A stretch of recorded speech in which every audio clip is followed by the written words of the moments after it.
Hello guys, आज हम करेंगे साझेदार के अवकाश ग्रहण से संबंधित न्यूमेरिकल क्वेश्चन। तो आपको पेज नंबर 148 पर दिया हुआ है क्वेश्चन। पेज नंबर 148 पर क्वेश्चन दिया हुआ है। तो देखिए क्वेश्चन में क्या कहा है। ए तथा बी साझेदार हैं जिनका लाभ वजन अनुपात 1/2 1/3 दिया हुआ है। संचय में 1/6 ले जाना है। 31 मार्च 2017 को उनका स्थिति विवरण निम्नलिखित था। स्थिति विवरण यानी बैलेंस शीट आपको दी हुई है। बैलेंस शीट के नीचे कुछ सूचनाएं दी हुई है। 1 अप्रैल 2017 को बी अवकाश ग्रहण करता है और शर्तें निम्नलिखित हैं। ख्याति का मूल्यांकन 50,000 पर किया जाएगा। पेटेंट का मूल्य 3,000 से बढ़ाना है, परंतु संयंत्र मशीन का मूल्य 15,000 से अधिक किया हुआ था। देनदारों पर संदिग्ध ऋणों का प्रावधान 5% कर दिया जाएगा और देनदारों तथा लेनदारों पर 3% कटौती का भी प्रावधान किया जाएगा। बीमा प्रीमियम की समस्त राशि लाभानी खाते में डेबिट कर दी गई थी। इसमें से 870 रुपये पूर्वदत्त माने हुए आगे ले जाने हैं। विनियोग का मूल्यांकन 16,000 रुपये पर किया गया। इसमें से आधे विनियोग बी द्वारा ले लिए गए। 5,000 रुपये का कर्मचारी क्षतिपूर्ति का एक दायित्व है। बी को समस्त भुगतान कर दिया गया। बी को भुगतान करने के लिए ए ने संयंत्र और स्टॉक की जमानत पर आवश्यक राशि बैंक से ऋण ली। पुनर्मूल्यांकन खाता, पूंजी खाता तथा ए का स्थिति विवरण तैयार कीजिए। तो देखिए हमें सबसे पहले बनाना रिवैल्यूएशन अकाउंट बनाना है। तो रिवैल्यूएशन अकाउंट जब हम बनाते हैं तो रिवैल्यूएशन अकाउंट का रूल क्या होता है सर? रिवैल्यूएशन अकाउंट में हम 3 चीजों को रिकॉर्ड करते हैं। एसेट, लायबिलिटीज और प्रोविजंस को रिकॉर्ड करते हैं। और रूल ये होता है कि इसके डेबिट साइड में एसेट में डिक्रीज और लायबिलिटी प्रोविजन में अगर इंक्रीज होता है तो इसे रिकॉर्ड करते हैं, और क्रेडिट साइड में एसेट में इंक्रीज और लायबिलिटी प्रोविजन में जो डिक्रीज होता है वो रिकॉर्ड करते हैं। तो ये रूल था रिवैल्यूएशन अकाउंट का। अब यहाँ पे क्वेश्चन में अपने को एसेट, लायबिलिटी, प्रोविजन से रिलेटेड जो है पॉइंट्स यहाँ लिखने। तो देखिए पहला पॉइंट दिया हुआ है, ख्याति का मूल्यांकन 50,000 पर किया गया। अब ख्याति के लिए जो लेखांकन हम करते हैं ये पूंजी खाते के माध्यम से होता है, इसे रिवैल्यूएशन में नहीं लेना है। अगला पॉइंट है पेटेंट का मूल्य 3,000 से बढ़ाना है। पेटेंट क्या होती है सर? पेटेंट एक अदृश्य संपत्ति होती है। तो संपत्तियां जब बढ़ेगी तो कहां आएगी सर? क्रेडिट साइड में आएगी। तो क्रेडिट में लिखो by patents, by patents account. तो कितना बढ़ाना है सर? 3,000 रुपए से बढ़ाना है। तो 3,000 रुपए आपने यहां पे लिखा इसको। इसके बाद आपको दिया हुआ है परंतु संयंत्र का मूल्य 15,000 रुपए अधिक किया हुआ था। मतलब संयंत्र मीन्स होता प्लांट। प्लांट का मूल्य 15,000 रुपए से अधिक किया हुआ था, मतलब 15,000 रुपए पहले ज्यादा था। अब हमें क्या करना है? उसको घटा देना है। घटा के उसको उसके वास्तविक मूल्य पर लेके आना है। तो 15,000 अधिक किया हुआ था, तो अब इसे घटाएंगे। तो संयंत्र के एक एसेट्स है, एसेट्स को जब घटाएंगे तो डेबिट में आएगी। तो डेबिट में लिखेंगे टू प्लांट। तो प्लांट कितने रुपए से कम करना है सर? 15,000 रुपए से अपने को यहाँ पे इसको कम करना है प्लांट को, रुपए 15,000। इसके बाद देखिए क्या दिया हुआ, देनदारों पर संदिग्ध ऋण प्रावधान 5% कर दिया जाएगा और देनदारों पर लेनदारों पर 3% कटौती के लिए प्रावधान किया जाएगा। तो सबसे पहले देनदारों पर संदिग्ध ऋण का 5% प्रावधान करते हैं। तो देनदार देखिए बैलेंस शीट में डेटर्स दे रखी है अपने को 20,000 रुपए की।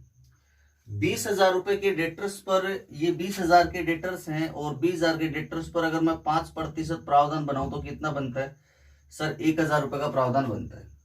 लेकिन यहाँ देखिए बैलेंस शीट में भी प्रोविजन आपको दिया हुआ है कितने रुपए का? 400 रुपए से प्रोविजन बैलेंस शीट में दिया हुआ पहले से। तो अपने को प्रोविजन फॉर डाउटफुल डेट्स बनाना कितना है? 1,000, और बैलेंस शीट में पहले से 400 डेटर्स में से घटाकर दिखा रखा है।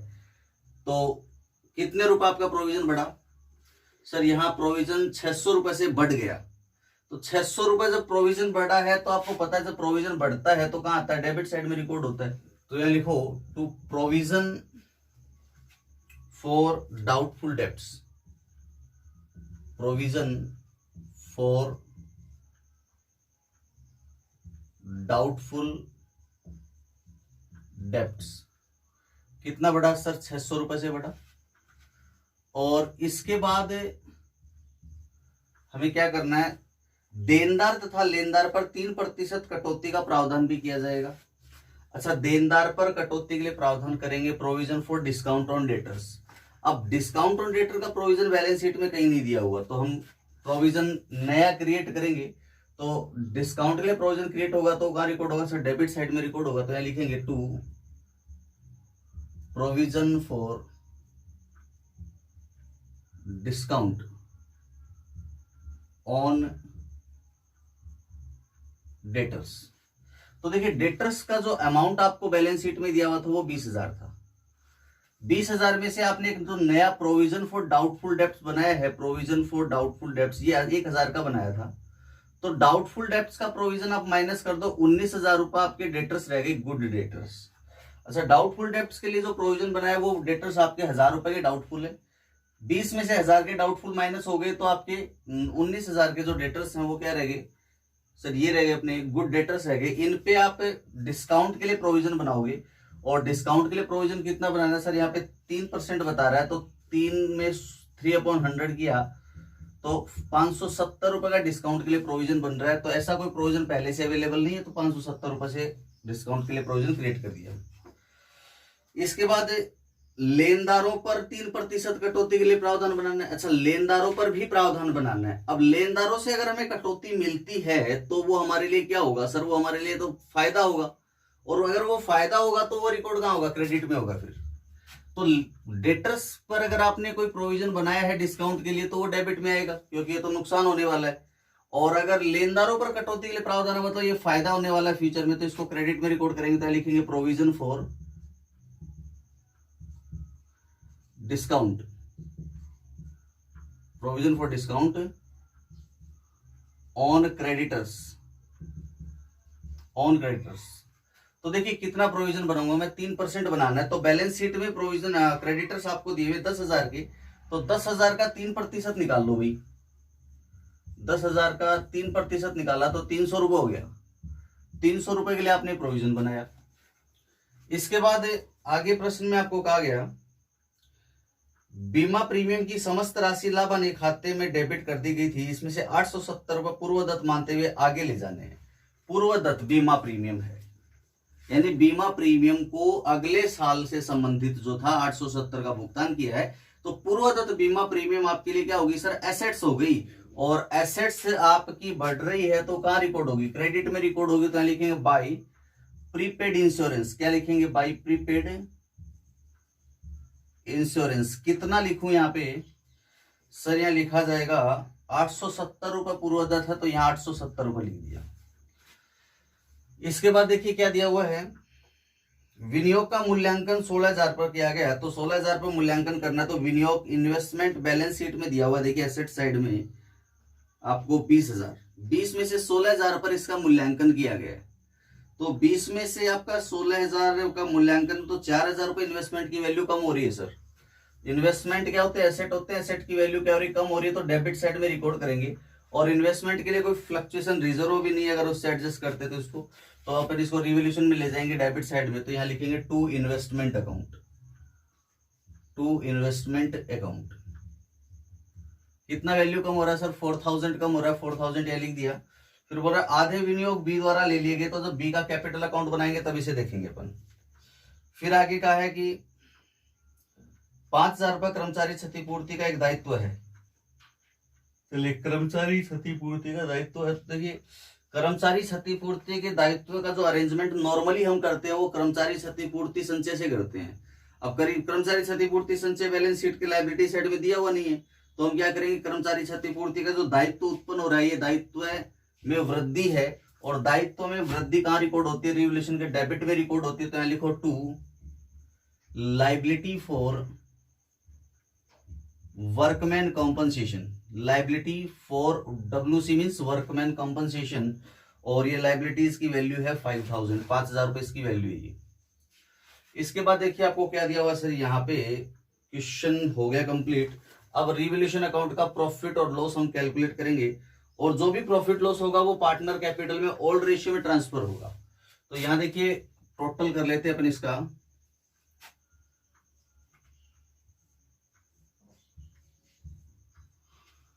टोटल है यहाँ पे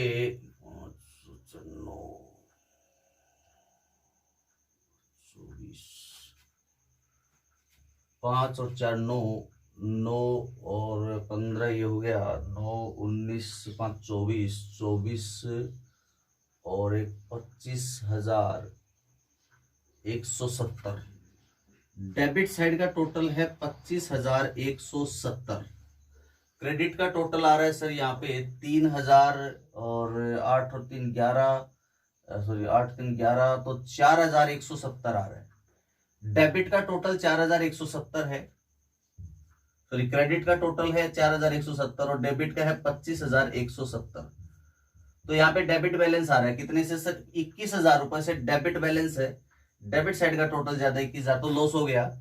यहाँ 21,000 हमने लिखा और टोटल इक्वल कर देंगे, यहाँ पे ये हो जाएगा 25,170 और यहाँ लिखेंगे अपन बाई लॉस ट्रांसफर। लॉस को हम ट्रांसफर करेंगे पार्टनर्स कैपिटल में, और पार्टनर कौन कौन थे सर यहाँ पे ए और बी पार्टनर थे। तो इस लॉस को एज कैपिटल अकाउंट में और बीज कैपिटल अकाउंट में ट्रांसफर करेंगे। एज कैपिटल अकाउंट और बीज कैपिटल अकाउंट में ट्रांसफर करेंगे। तो क्या रेशियो क्या दिया हुआ है आपको सर, यहां हमें रेशियो दिया हुआ है, क्वेश्चन में बोला कि ए और बी का जो रेशियो है वो बता रहा है ए तथा बी साझेदार है, लाभ विभाजन अनुपात 1/2 1/3 तथा संचय में 1/6 ले जाना है। तो इस प्रश्न में जो बताया है उसके अकॉर्डिंग हमें क्या करना है कि जो लाभ विभाजन अनुपात है ए और बी के बीच वो 1/2 और 1/3 और संचय में ले जाना है 1/6। तो संचय को तो आपको यहाँ देखना ही नहीं है ना, आपको तो ए और बी के बीच लाभों को बांटना है। तो ए और बी का लाभ विभाजन अनुपात इन दोनों का एलसीएम लेके पता करेंगे। तो एलसीएम कितना आएगा 6 एलसीएम आएगा। तो 2 का भाग 6 में दिया 3 बार गया, 3 एकम 3, और 3 का भाग 6 में कितनी बार गया सर 2 बार गया, 2 को 1 से गुणा किया 2, तो इनका जो लाभ विभाजन अनुपात है वो कितना हो गया 3:2 गया। तो ये जो 21,000 रुपए है, इस 21,000 रुपए को आप इस अनुपात में बांट दो, 3:2 में। तो 3 और 2 कितने हो गए सर, यहाँ पे 3 और 2 5,000 हो गए, सर 3 और 2 5 हो गए।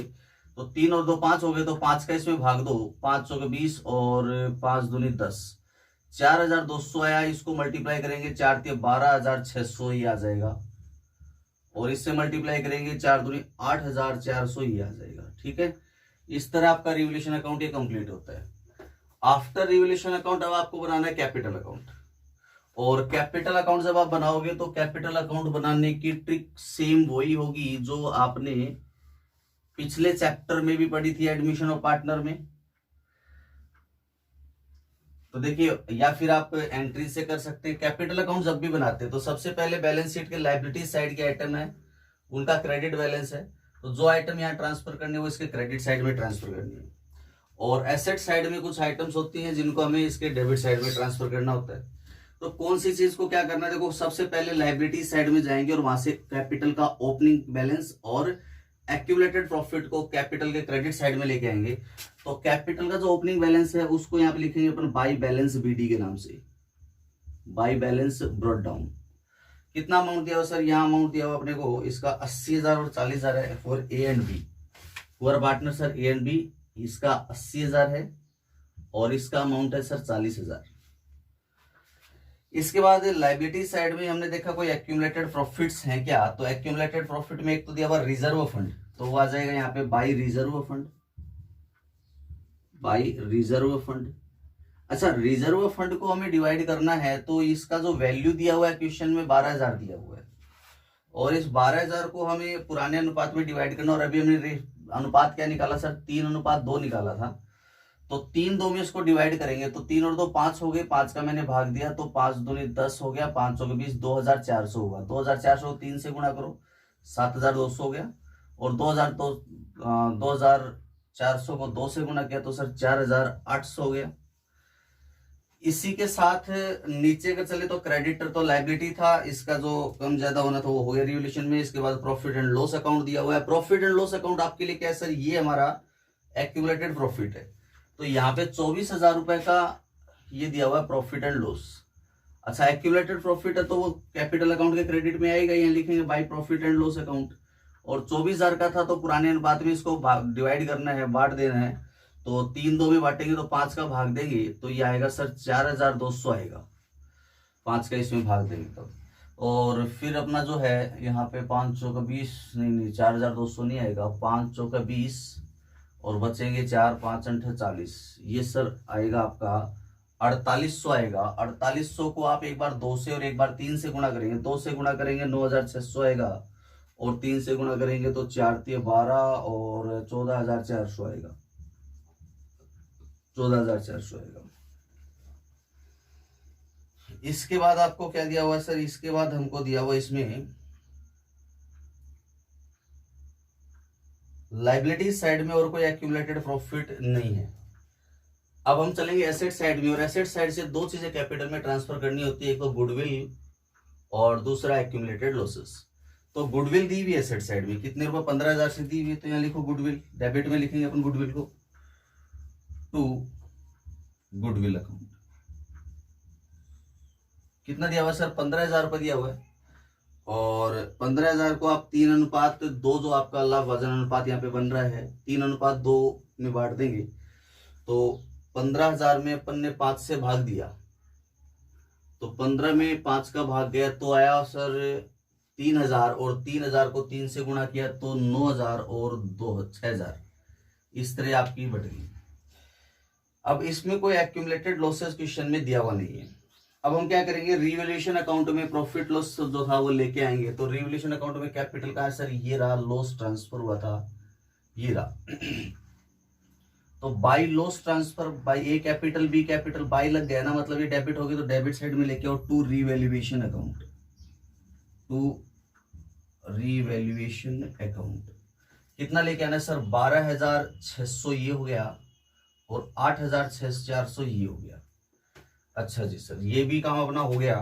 अच्छा, इसको करने के बाद हमें आगे क्या करना है, इसके बाद सर इंफॉर्मेशन में जाना, और इंफॉर्मेशन में देखिए क्या दिया हुआ है, ख्याति का मूल्यांकन 50,000 पर किया गया, तो ख्याति का समायोजन करना है। अच्छा, रिटायरमेंट के केस में ख्याति के लिए समायोजन क्या करते हैं सर, रिटायरमेंट के केस में जो पार्टनर रिटायर हो रहा है उसको हम क्रेडिट करते हैं। तो रिटायरिंग पार्टनर को हम क्या करेंगे, क्रेडिट करेंगे। तो यहाँ पे लिखा टू, रिटायरिंग पार्टनर है यहाँ पे बी फर्म से रिटायर हो रहा है, तो बी को तो हम क्रेडिट करेंगे, बीज कैपिटल अकाउंट। लेकिन जो रिमेनिंग पार्टनर है जो गेन करेंगे बी का शेयर, उसे हम डेबिट करेंगे। तो यहाँ पे रिमेनिंग तो सिर्फ ए रहेगा, तो बी का प्रॉफिट शेयर ए गेन करेगा, तो इसको डेबिट करेंगे एज कैपिटल अकाउंट डेबिट। अब इसमें बी के गुडविल से रिलेटेड एडजस्टमेंट करेंगे। तो बी का गुडविल का शेयर कितना था सर, 50,000 फर्म की गुडविल है, और इसमें बी का प्रॉफिट शेयर कितना, देखो ए और बी के बीच प्रॉफिट रेशियो कितना कैलकुलेट किया सर, 3:2 कैलकुलेट किया था, क्योंकि इनका रेशियो था 1/2 और सॉरी 1/2 और 1/3 था। इसका एलसीएम लेके कितना आया था, 3:2 आया था। तो 3:2 में इस गुडविल को, इसमें बी का शेयर कैलकुलेट करना है, तो बी का शेयर इसमें होगा 2/5, तो 20,000 गुडविल होगी बी के शेयर, बी का शेयर 20,000 होगा। तो ये गुडविल के जो एंट्री पास होनी है ये 20,000 से होगी। तो यहाँ बी के अकाउंट में क्रेडिट में लिखना है बाय एज कैपिटल, गुडविल के लिए एंट्री कर रहा हूं मैं, तो बाय एज कैपिटल अकाउंट, ये गुडविल के लिए एंट्री पास हुई है। कितना अमाउंट है सर, ये यहाँ पे 20,000 बी के अकाउंट में लिखना है। और दूसरा है आपका एज कैपिटल अकाउंट, ए डेबिट हो रहा है तो ए के डेबिट में लिख देंगे अपन यहाँ पे 2 बीज कैपिटल अकाउंट। ये ए के अकाउंट के डेबिट में आ जाएगा ₹20,000। इसके बाद देखिए क्या दिया हुआ है, एक पॉइंट और आपको दिया हुआ था, पॉइंट नंबर 5 में विनियोग का मूल्यांकन 16,000 पर किया गया और आधे विनियोग बी द्वारा ले लिए गए। आधे विनियोग जब बी ले लेता है तो बी कौन हो गया सर, बी हो गया पाने वाला, पाने वाले को डेबिट करते हैं, इसलिए बी के डेबिट में लिखेंगे 2 इन्वेस्टमेंट अकाउंट। क्या लिया बी ने सर, इन्वेस्टमेंट टेक ओवर कर लिए, इन्वेस्टमेंट बिजनेस से गए तो इन्वेस्टमेंट को क्रेडिट कर दिया, बी पाने वाला तो बी को डेबिट कर दिया। तो बी के डेबिट साइड में लिखा अपन ने 2 इन्वेस्टमेंट कितने लिए, 16,000 में मूल्यांकन हुआ था, आधे ले लिए, तो 8,000 के विनियोग ये ले चुका है सर। तो ये आपका कैपिटल अकाउंट कंप्लीट होता है यहाँ पे। अब क्वेश्चन में बोला है कि बी को भुगतान करना है, अगर पैसा कम पड़ गया तो बैंक से लोन लेना पड़ेगा। लास्ट लाइन बोल रहा है बी को समस्त भुगतान कर दिया गया और बी को भुगतान करने के लिए ए ने अपने संयंत्र और स्टॉक की जमानत पर आवश्यक राशि बैंक से ऋण ले ली। तो सबसे पहले तो जितना कैश है उतना दे दो भाई। बैलेंस शीट के एसेट साइड में देखा कि कैश 5,000 रुपए लास्ट में अपने पास, तो जितना कैश है बी को दो, तो बी पाने वाला है, बी को कैश देंगे to cash account, cash business से गया सर 5,000 का कैश था वो इसे दे दिया हमने।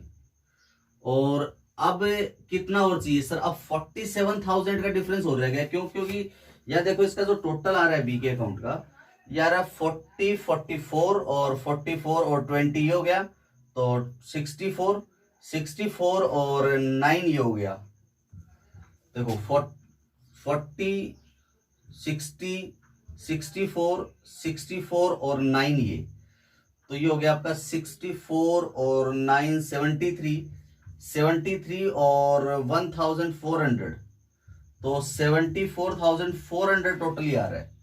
74,400, उसमें से हमें ये माइनस कर देना है। कितना माइनस कर देना है सर, यहां से हमें माइनस करना है 6 और 8 14, 14 और 8 ये हो गया 22, 22,400, 27,400 आ रहा है ये यहाँ पे 27,400। तो देखो 400 ये माइनस हो गया, जीरो हो गया, 14 में से 7 गई तो 7 रह गया, और फिर इधर हो गया 6 में से 14, तो 47,000 का डिफरेंस आ रहा है यहाँ पे। उसमें से इन सबको माइनस करने के बाद तो ये 47,000 जो बैलेंसिंग फिगर है, ये मैं इसको बैंक से लोन लेके पेमेंट करना पड़ेगा। लोन लेंगे बैंक से, तो बैंक में जो भी पैसा आएगा उससे इसको पेमेंट करेंगे टू बैंक अकाउंट। इसका बैंक से पेमेंट कर रहा हूँ, चेक से पेमेंट कर दूंगा, इसका पेमेंट हो गया चेक से, ठीक है। इसके बाद देखिए अब पार्टनर कौन रह गया सर, ए पार्टनर रह गया। तो पार्टनर के ये तो सोल ट्रेडर हो गए यहाँ पे। अब सोल ट्रेडर, इसकी कैपिटल कितनी है, तो इसका टोटल लगा और बैलेंसिंग फिगर निकाल दो कितनी कैपिटल रह जाएगी, देख लेते हैं। तो सर यहाँ पे 80 और 14 94, 94 और 6 1,01,600 ये रहेगी सर 1,01,600 इसका टोटल है। उसमें से माइनस कर देना है 9, 20 और ये हो गया 12, तो 32 और 10 एक हो गया, तो 41,600 ये आ रहा है डेबिट साइड का टोटल, और क्रेडिट का है 1,01,600, तो 60,000 का डिफरेंस रह गया यहाँ पे। तो 60,000 आपकी क्या होगी, इसका ए का कैपिटल अकाउंट का बैलेंस रह गया, लिख देंगे to balance CD, balance CD यानी कैरी डाउन ₹60,000, और ये टोटल रह जाएगा आपका 1,01,600 और 74,400 रुपीज। तो ये आपका क्वेश्चन यहाँ क्वेश्चन कंप्लीट होता है, पार्टनर कैपिटल अकाउंट आपका कंप्लीट होता है। अब इस क्वेश्चन में बैलेंस शीट रह जाती है कि बैलेंस शीट अपने को प्रिपेयर करनी है। तो चलिए बैलेंस शीट देख लेते हैं। तो यहाँ बैलेंस शीट अपन प्रिपेयर करेंगे।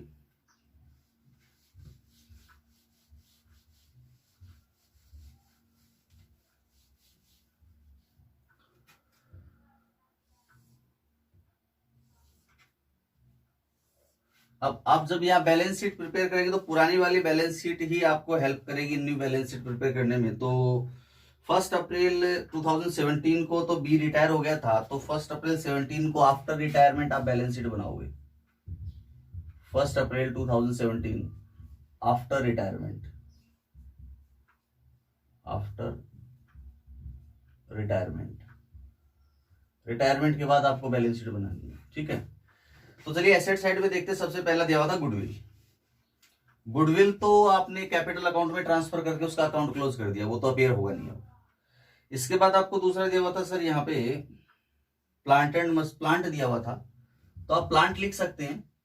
प्लांट की वैल्यू जो दी हुई है आपको बैलेंस शीट में 90,000 है, लेकिन क्वेश्चन में बोल रहा था ना, पॉइंट नंबर सेकंड में आपको बोल रहा था कि संयंत्र का मूल्य 15,000 अधिक किया हुआ था, तो हमने 15,000 रुपए यहाँ देखो कम किया था, तो 90 में से 15 माइनस कर देंगे। तो 90 में से 15 माइनस किया तो 75,000 रुपए का अपना बैलेंस रह गया। इसके बाद देखिए क्या करना है, पेटेंट्स दिया हुआ है, तो यहां मैंने लिखा पेटेंट्स। तो पेटेंट्स की जो वैल्यू है वो 3,000 रुपए से इसे बढ़ाना था अपने को। देखो यहाँ पे लिखा भी अपन ने रिवोल्यूशन में 3,000 रुपए क्रेडिट में, और क्वेश्चन बोला 3,000 बढ़ाना है, तो 4,400 पहले से था, 3,000 बढ़ाया मैंने, तो कितना हो गया सर? 7,400 हो गया पेटेंट का वैल्यू। इसके बाद स्टॉक है 30,000, तो यहाँ लिखेंगे स्टॉक। अच्छा, स्टॉक की वैल्यू में तो कोई सेंसमेंट नहीं आया होगा कहीं भी, तो सेम लिख देंगे। कितना दिया हुआ था सर? ये 30,000 दिया हुआ था स्टॉक का वैल्यू, 30,000 लिख दिया। अच्छा जी, स्टॉक के बाद दिया हुआ इन्वेस्टमेंट, तो यहां लिख रहा हूं मैं इन्वेस्टमेंट।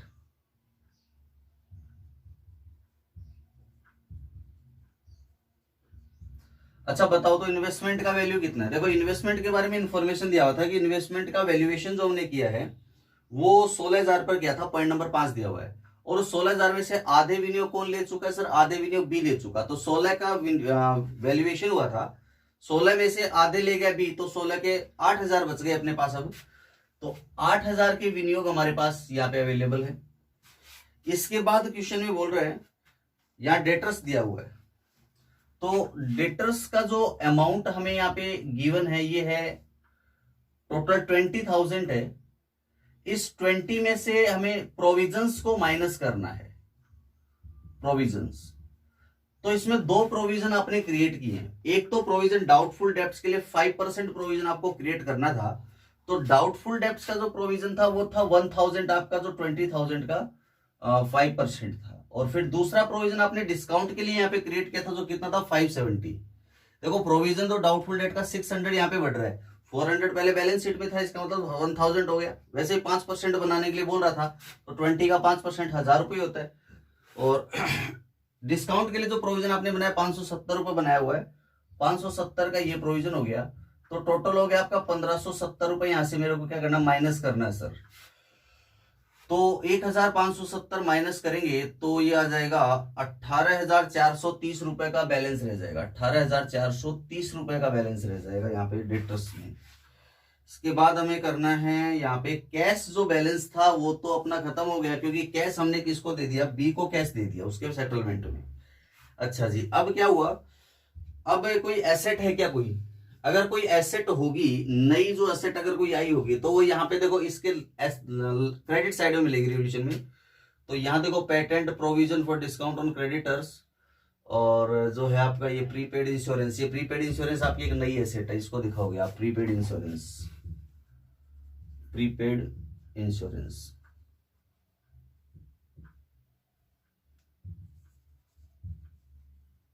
प्रीपेड इंश्योरेंस कितना? प्रीपेड इंश्योरेंस दिया हुआ सर 870 रुपए दिया हुआ है।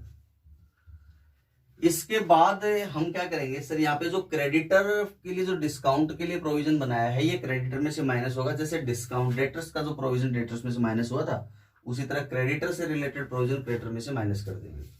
अच्छा सर, अब इसके बाद और कोई नई एसेट अपने पास अवेलेबल है नहीं। अब हम यहाँ पे लाइबिलिटी साइड को कंप्लीट करेंगे। तो लाइबिलिटी में सबसे पहला दिया एम्प्लॉइज प्रोविडेंट फंड, तो मैंने यहाँ पे एक लिखा एम्प्लॉइज प्रोविडेंट फंड।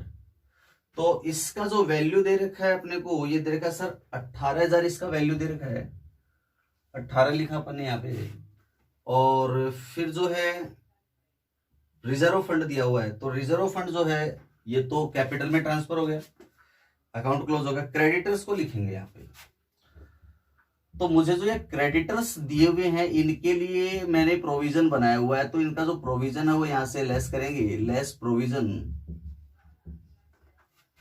तो इसका जो प्रोविजन हमने बनाया था ये रहा 300 रुपए, तो 300 यहां से माइनस करेंगे तो रह जाएगा 9,700 रुपए का बैलेंस रह जाएगा।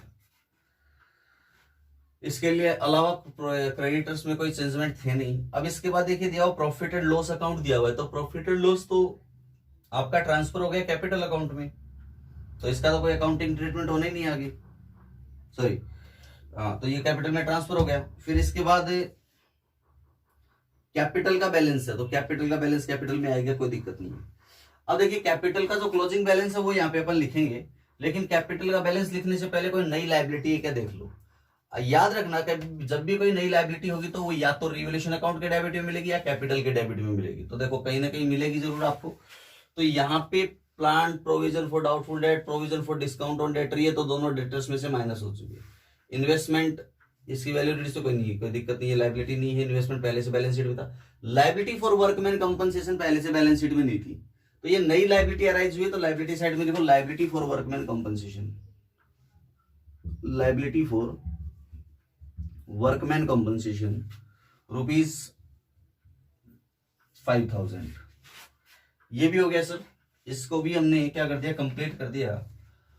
अब इसके बाद क्या करना है sir, liability for workman compensation आपने दिखा दिया, और अब इसके बाद कोई लाइबिलिटी हमारे पास है क्या, देखते हैं इस साइड में। देखो कैपिटल अकाउंट में यहां कोई लाइबिलिटी अराइज नहीं हो रही, लेकिन ये जो बैंक से हमने पेमेंट किया है देखो 47 का, इसको बी को पेमेंट करने के लिए हमारे पास कैश सिर्फ 5000 रुपीज अवेलेबल था, लेकिन हमने इसको पेमेंट कितना किया सर, 47,000 एक्स्ट्रा पेमेंट किया है। और ये क्वेश्चन में बोल रहा था कि जो पेमेंट किया जाएगा वो बैंक से लोन लेकर करेंगे बी को, तो यानी कि 47,000 का हमने बैंक से लोन लिया था, तो 47,000 बैंक लोन का अमाउंट हो गया है, लिखेंगे आप बैंक लोन, 47,000 का आपका बैंक लोन है।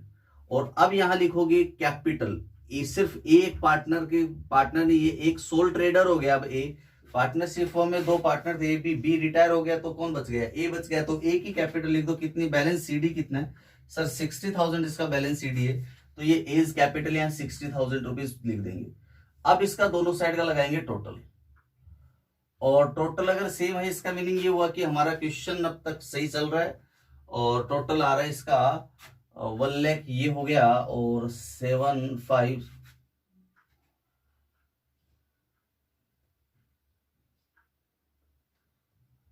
129,700 टोटल इधर आ रहा है। अब उस साइड का टोटल और लगाओ, देखो एसेट साइड का टोटल और लगा के देखते हैं कितना आ रहा है, जस्ट ए मिनट। देखो 18,000, 9,000, 5,000, 47,000 और 60,000, 7 और 5 12, 12 और 8 20, 20 और 9 29, 29 के बाद रह गया 2 और 1 3, 3 और 10 13, और ऊपर था ये 700, तो 139,700 टोटल हो रहा है ये। और इधर इसका टोटल करेंगे तो 75, 7,000, 30,000, 8,000, 18,000, तो इसका टोटल किया तो ये अभी आएगा अपना टोटल 8 7 15 5 20 8 28, 28, फिर 2 और 1 3 और 10 ये 13, 1 38, फिर 4 8 4 12 और 12 1300 और 400 1700 ये आ गया, तो 1700 इसे जोड़ा तो 139,700 ये, तो इसका टोटल भी आ रहा है 139,700। तो आपकी यहाँ बैलेंस शीट कंप्लीट होती है, बैलेंस शीट के दोनों साइड का टोटल आ रहा है इक्वल। इसका मीनिंग क्या हुआ, आपके क्वेश्चन सही है। आई थिंक ये क्वेश्चन आपको समझ में आ गया होगा, अच्छा क्वेश्चन था। नेक्स्ट वीडियो में इससे रिलेटेड कुछ और न्यूमेरिकल क्वेश्चन सोल्व करेंगे, तो इस क्वेश्चन को एक बार फिर से आप सोल्व करके देखेंगे। पेज नंबर 148 पर आपका क्वेश्चन नंबर था ये 3, तो इस क्वेश्चन को आप फिर से एक बार सोल्व करके देखेंगे। इससे रिलेटेड जो और अदर क्वेश्चंस है उनको भी आप सोल्व करेंगे, और कोई डाउट हो आप कमेंट बॉक्स में कमेंट करके पूछ सकते हैं। Thank you very much.